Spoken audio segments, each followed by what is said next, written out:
putraku nggir, putraku wong bagus, putraku wong sigit. Anak Prabu Bisawarna. Praptane Rana Pertapan Candramanik sira paran padha kanthi karaharjan kula. Kawula nuwun napa inggih Kanjeng Rama Premban. Awis saking kasembuh berkah pangestu paduka Kanjeng Rama Premban. Tulus araharja lampah kula nirking sandikala boten langkung kula ngaturaken sumengkeming pangabekti kula mawan tuwantu mugi kunjuk sahandhaping pepada paduka Kanjeng Rama Begawan. Ya. Kula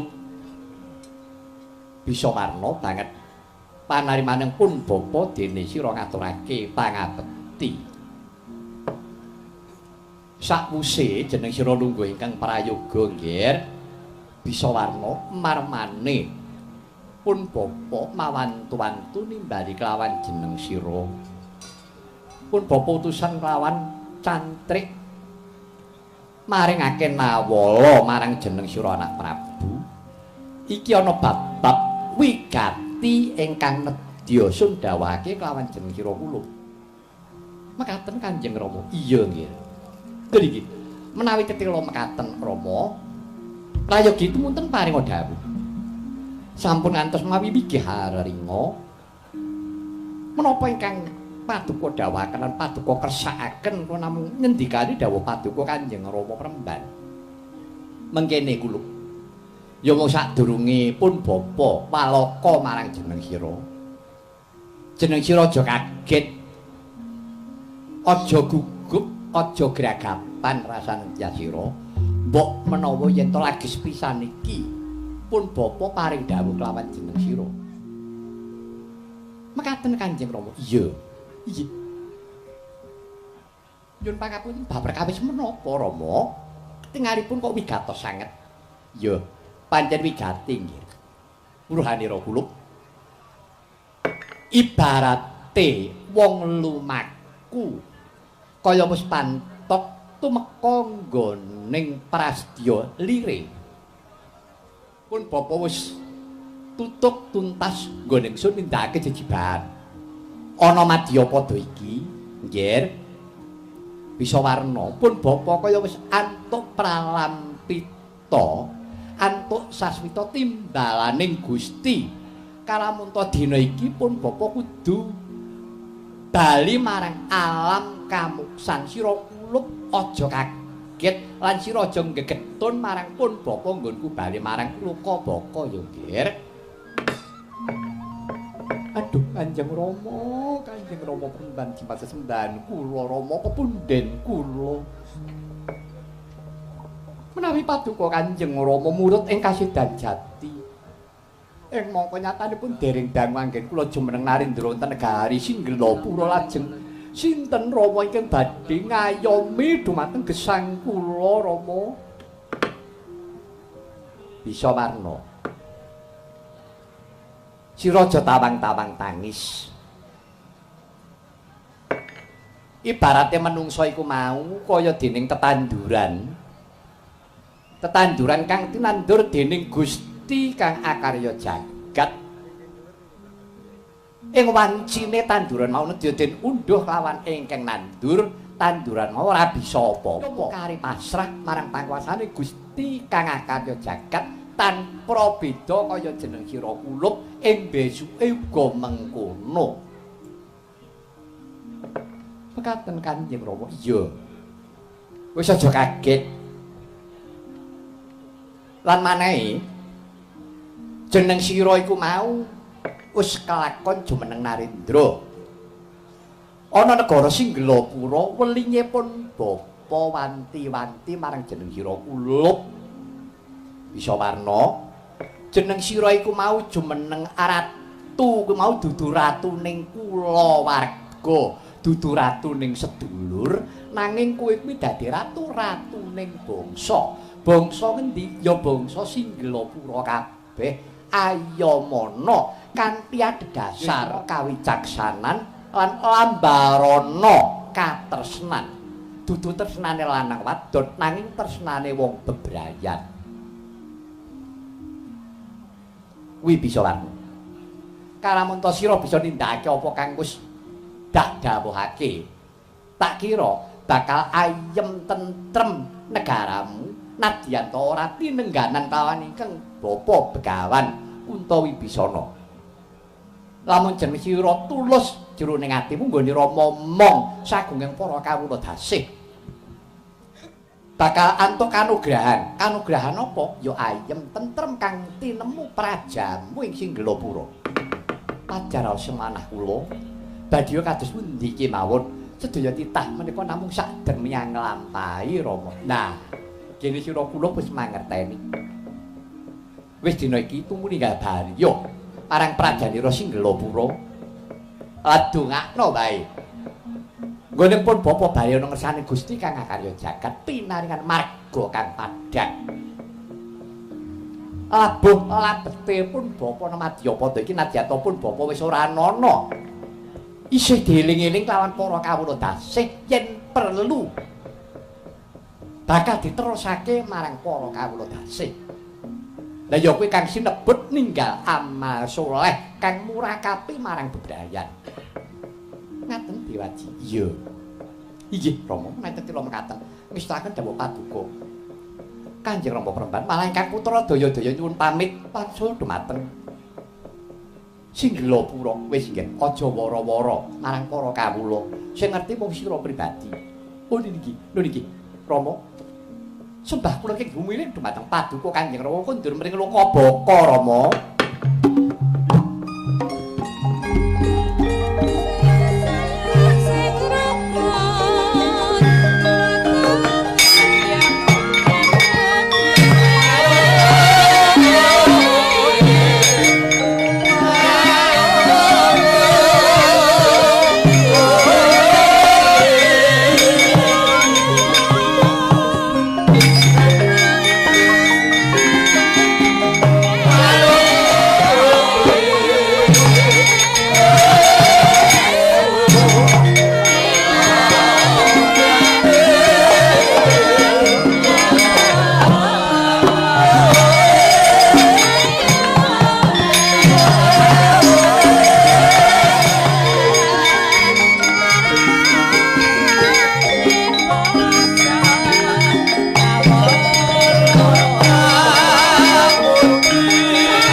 Ingkang putra Prabu Bisawarna mengker saking Arsanara Sang Begawan Untawibisana.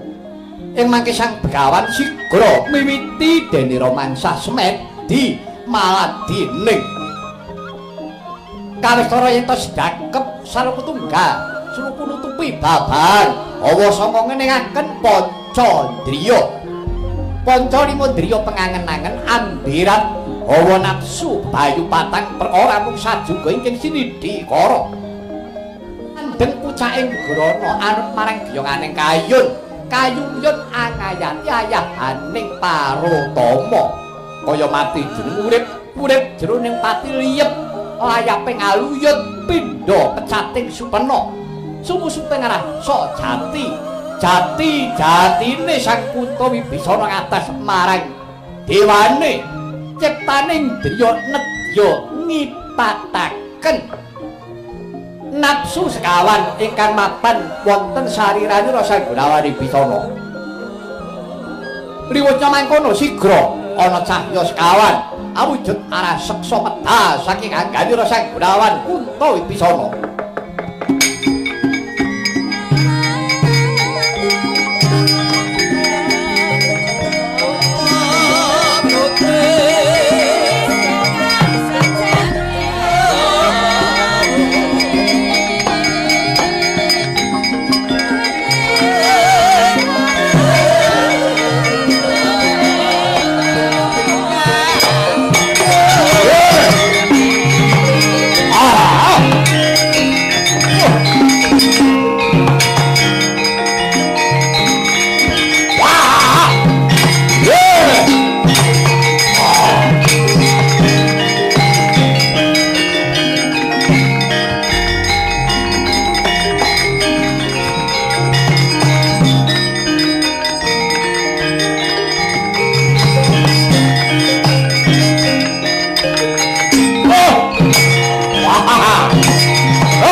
Kula ingkang abdi kula pun Dedya Kala Kresna.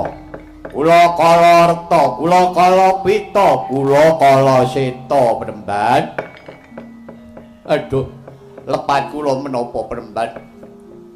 Ngantos kula panjenengan rucat saking nganggo paduka Sang Adi Penemban Begawan Kunto Wibisana.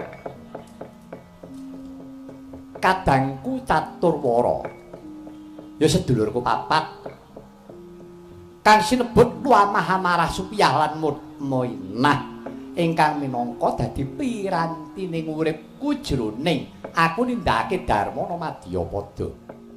Ingsun ngucap nedha nrima banget panuwunku kelawan sira kabeh nalika aku urip ana ing Madyapada aku bisa tumindak kanthi sampurna ya merga saka pambiyantu nira kabeh. Lah sumurupa rene dina iki aku santuk timbalaning Gusti kang murba jagat saisine aku kudu bali marang Lokabaka. Aku paripaksa ora bisa nganti karo kowe kabeh. Kowe bali marang asal kamulamu. Oh, lah dalah Penemban. Menawi ngaten paduka Sang Adi Penemban menika tega sanget kaliyan kula. Paduka Sang Adi Penemban menika kejem kaliyan kula. Menapa mboten mensahaken kaliyan kula? Inggih Penemban lajeng kula kados pundi? Mengko dhisik aja kleru penampamu. Sedulurku papat iki minangka dadi piranti. Piranti sajroning aku nindakake jejiban uripku ana Madyapada. Lah, dina iki kanthi nimbalan ana kersaning Gusti kang karya jagat kuwi mau mung sang sukma sejati. Ya uripku iki mekaten Penemban. Ya, lajeng kula kedah kados pundi Penemban? Ya, dina iki tak paringi merga supaya kowe entuk pangruwatan bali marang asal mulamu. Iye Penemban. Kowe lumawata menyang tengahing alas Duryapura. Kowe ketemu kelawan kadang panengah Pandhawa kang kekasih Raden Janaka. Kowe matura prasaja nyuwun ruwat karo panjenengane. Lah dalah. Ngaten Penemban. Iya. Inggih, inggih.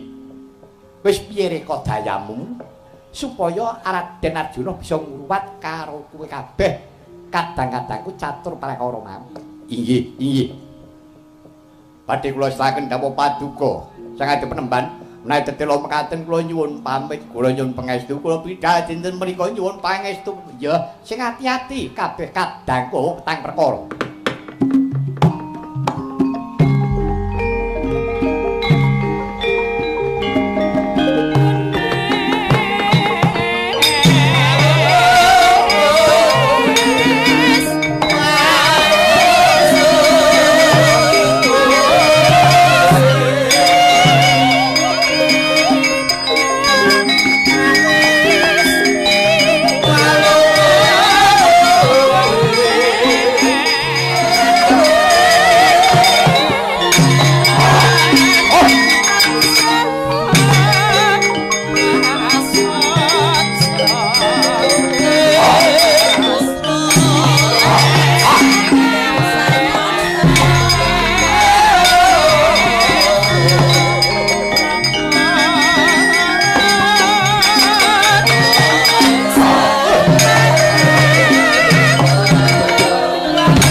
Bocap kacarita kaya ta mangkon. Riwutnya oncat nafsu sekawan perkawis wening ciptane menep penggalih Sang Gunawan Kunto Wibisana rumaos sampun boten wonten ingkang ngribeti mung kari pasrah ana kersaning Gusti kang karya jagat. Apa to sababe manungsa bisa pasrah ana ngersane Gusti karana wis kelangan nafsu sekawan kang ngribeti ana jering sanubari wis rinucat. Ucap Riwutnya mangkono saya manteng samadine Sang Gunawan Kunto Wibisana. Satemah mireng swanten gereng-gereng saking Dirgantara kumarane ingkang raka sawargi satriya panglebur bangsa Raden Harya Kumbakarna ingkang wis dadya kumara yabadan sukma. Apa sebabe? Sang Gunawan Wibisana ki maksih menungsa wantah. Nanging kok bisa nyumurupi marang badan alus Sang Kumbakarna kang abadan kumara. Sabat. Manut pangandikaning para winasih, yen to wis nyedhaki patine kuwi mau kala mangsane weruh bangsaning lelembut, weruh bangsaning sing ora katon.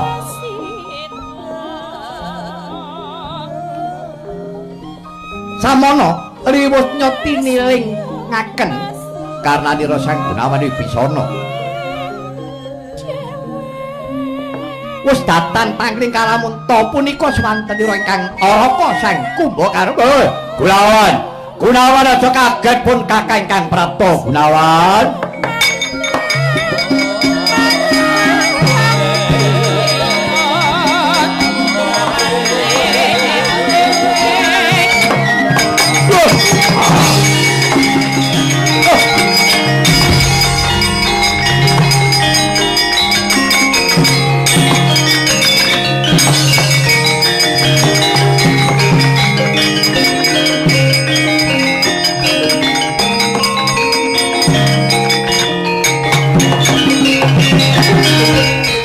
Adikku Gunawan Wibisana cetha yen to si adikku wis ora tresna karo pun kakang, kowe wis ora bekti karo sedulur tuwa. Gunawan Kang Mas ngaturaken sumungkem ing pangabekti kula mugi konjuka. Iya, bektimu wis tak tampa Wibisana.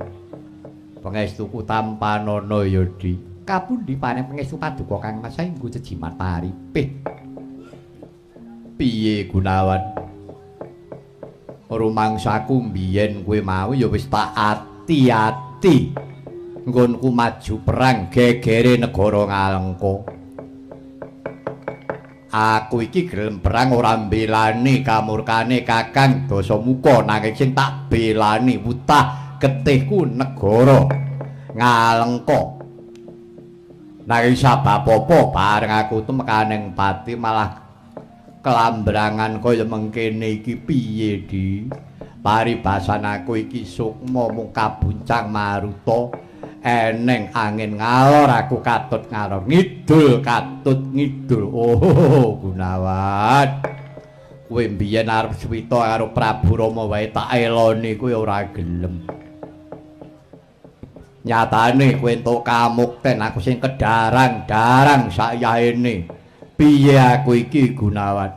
Aduh Kang Mas, menapa to sababipun rumiyin kula badhe swita kaliyan Sri Rama paduka Kang Mas badhe ngawat-awati lan badhe jengkar tumut kaliyan kula mboten mrayogekaken jalaran. Kula namung ngeketaken kaliyan Kang Mas Kumbakarna panjenengan sampun ngantos rebah-rebah pisang. Aja mung rubuh-rubuh gedang, mung melu-melu mbok inggih paduka Kang Mas menika nggadahi jati diri piyambak. Nanging nyatane aku ngetokke jati diriku pun Kakang ya kleru. Klentunipun Kang Mas taksih kersa jumangkah wonten palagan rikalanipun perang ageng Alengka. Kakang Kumbakarna nggih tasih mejahi para wanara. Inggih menapa mboten? Iya, pancen aku ya mateni kethek ora sithik. Nah, mila ngatur lelampahan paduka Kang Mas Kumbakarna taksih kados ngaten menika. Karena panjenenganipun Kang Mas nggih kedah ngundhuh woing pakarti. Yen ngono aku iki kesiku, mboten kok perkawis kesiku Kang Mas, nanging kedah menanipun Kang Mas nindakaken jejibahan langkung rumiyin. Banjur jejibahaku dina iki kudu kepriye? Aku iki selak kepengin ngupaya kasampurnan. Wis aku perintahan aku mbok kon ngopo wae gelem.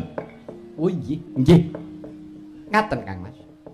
Panjenenganipun Kang Mas Kula aturi lumawat wonten madyaning wana Duryapura. Wana Duryapura menika nembe kondhang kalok kajana priya. Menika kathah para titah ingkang sami lumebet wonten madyaning wana Duryapura. Karana ing mriku badhe wonten nugraha ingkang tumurun kula mboten saged mestani nugraha menapa. Lah panjenenganipun Kang Mas Kumbakarna kula aturi madosi kadang panenggak Pandhawa satriya unggul pawenang kang kekasih Raden Harya Werkudara. Menika Kang Mas ingkang saged nyuwargakaken Kang Mas Kumbakarna. Lah dalah. Ya bakal tanut apa sing dadi ucapmu Yayi Wibisana. Aku kudu goleki kadang panenggak Pandhawa kang kekasih Raden Werkudara. Inggih Kang Mas. Kuwi sing bisa nyampurnake bisa ngruwat karo pun Kakang. Inggih. Kasinggihan. Mugi-mugi mboten klentuke blatipun ingkang rayi pun Wibisana. Ya, Gunawan njaluk pamit dene Kilarana Budaya, Di.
Panggihan kawan ingkang ngrapa Sang Kumbakarna ingkang sabadan sukma.